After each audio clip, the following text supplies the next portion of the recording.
In this example, we would like to show you how to trace a recursive method that processes an array. You know that for array processing, it is very important that you understand how the array elements are accessed or visited for processing. If we are talking about iterative methods using for loops, then we were using the loop variable as an array index variable for accessing the array elements for processing. Now we are talking about a recursive method, and we don't have a loop. So how to keep a track on which element we are visiting for each subcall of the method when the method calls itself recursively? That's why we need a way to show you that for each call, what will be the state of the array when we make this recursive call, as well as when we return back from this recursive call. So if you want to trace recursive methods, you need to know how many recursive calls does it have inside its body. If it has only one recursive call, then tracing the method moves in one direction, forming a line. And if it has multiple recursive calls, then tracing the method moves in multiple directions, forming a tree. So before we trace the method, first we need to know how many times this method calls itself recursively.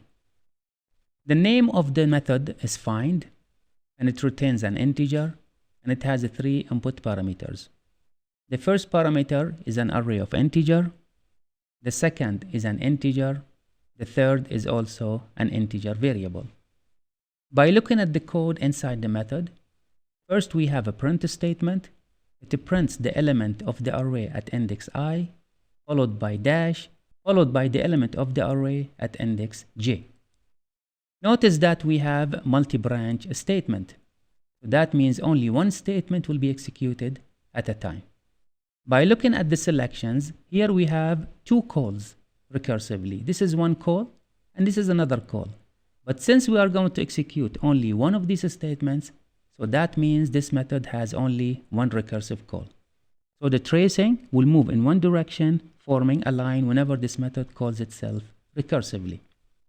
First, we test for the values of I and j. If they are equal, then the method will return the value of I.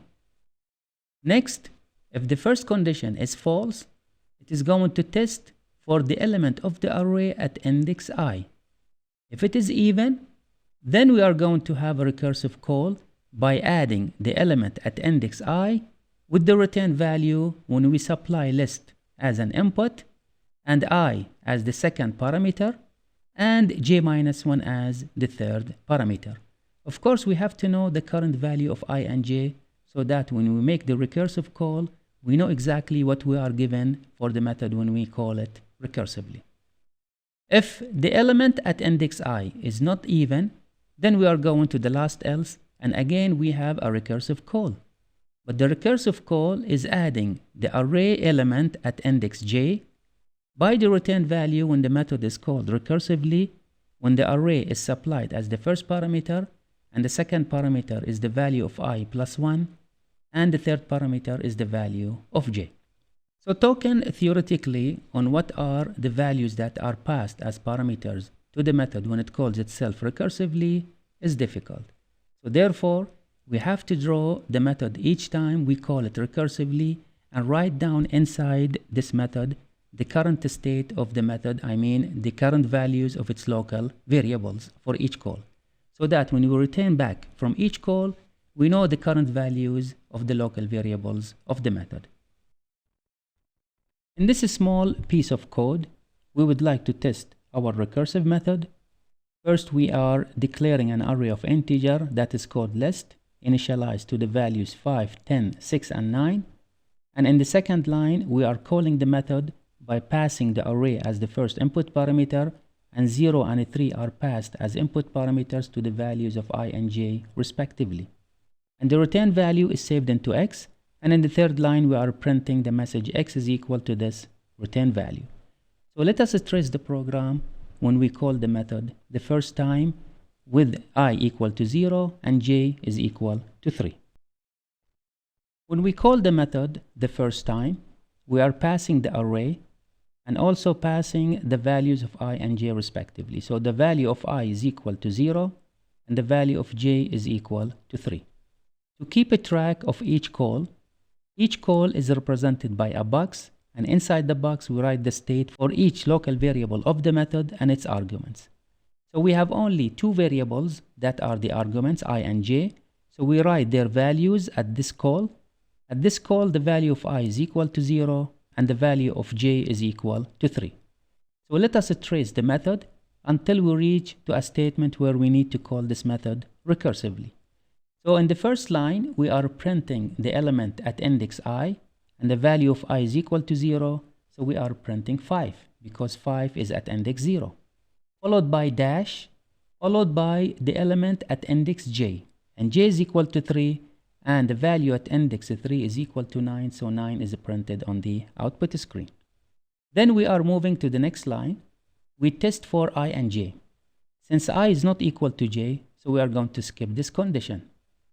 In the second selection, we are testing for the value at index I. If it is even, then we execute this line. If it is not even, we are going to else. So what is the value of list 0? It is 5. And since 5 is not even, then we will go to the last else, and in fact, we are executing the last else. In the last else, we are adding the value of j plus the return value of the recursive call when the method calls itself recursively. So here we are writing return, the last line, the value of list j plus, and we are drawing a box for the recursive call because we are going to call this method again. And for calling this method, we need to know the values of I and j for the next call. It says here in the code that if you want to call this method, you pass I plus 1 for I, and you pass j for j. So I is equal to 0, plus 1 it is 1, so you need to pass 1 for I. And j is equal to 3, so you pass 3. So therefore, we are going to call this method again recursively by passing 1 for I and passing 3 for j, and we have this situation. So the first call is suspended, and the second call is suspended, and now we are in the third call. Again, we have to record the local variables and the parameters, and we have only the parameters. We have to record their values and follow or trace the method again. The value of I is 1. The value of j is 3. So when we follow the method, first we are printing the element at index I, which is 1, at index 1, which is equal to 10, and the element at index j, which is j equal to 3, which is equal to 9. And then we test for the values of I and j. Since I and j are not equal, so we are going to skip this condition. And by looking at the element at index 1, which is equal to 10, since it is even, then we are going to execute this line and we are going to skip the last else. In this line, we are adding the value of list I, so here we are writing list I plus the recursive call of the method by supplying I for I and j minus 1 for j. Since the value of I is equal to 1, so we are going to pass 1 for I. And since the value of j is equal to 3, then we are going to pass 2 minus 1 because j minus 1 is equal to 2 for the value of j. And again, we have a recursive call. So therefore, we are going to draw another box for this call. And again, we have to write the current values of the parameters inside this box.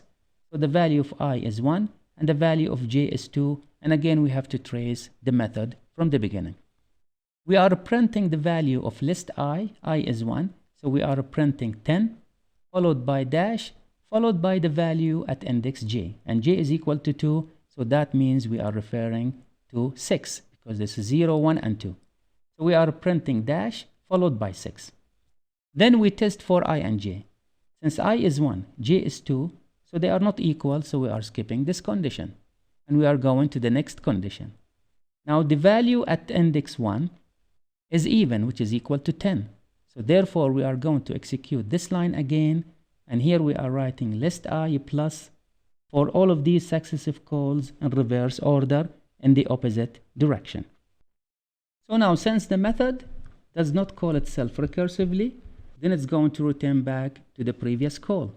But in the previous call, we are going to replace the call by the number returned from this call.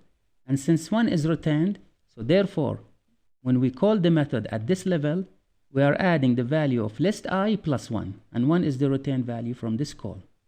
The value of I, when we call the method here, is equal to 1. So we are adding list 1 plus 1. And what is the value of list 1? The value of list 1 is 10. So 10 plus 1 is equal to 11. So when we return back from this call, the value of the return is equal to 11. And 11 we added to list I. And at this stage, we have the value of I is 1. So again, we are adding 10 plus 11, which is equal to 21. So when we return back from this call, we are going to add 21 with list J. So notice here that in this call, we are adding the return value with list J. So what is the value of list J? J is equal to 3, so we are referring to 9. So 9 plus 21, so when we return from this call, the return value will be equal to 30. This 30 is saved onto X, and when we print it on the screen, we print X is equal to 30 as the return value from this call. So this is how to trace recursive methods. If the method calls itself only once inside its body, then we move in one direction, forming a line. And whenever we reach a base case or a stopping condition, then we have to return back into the opposite direction also in the same line.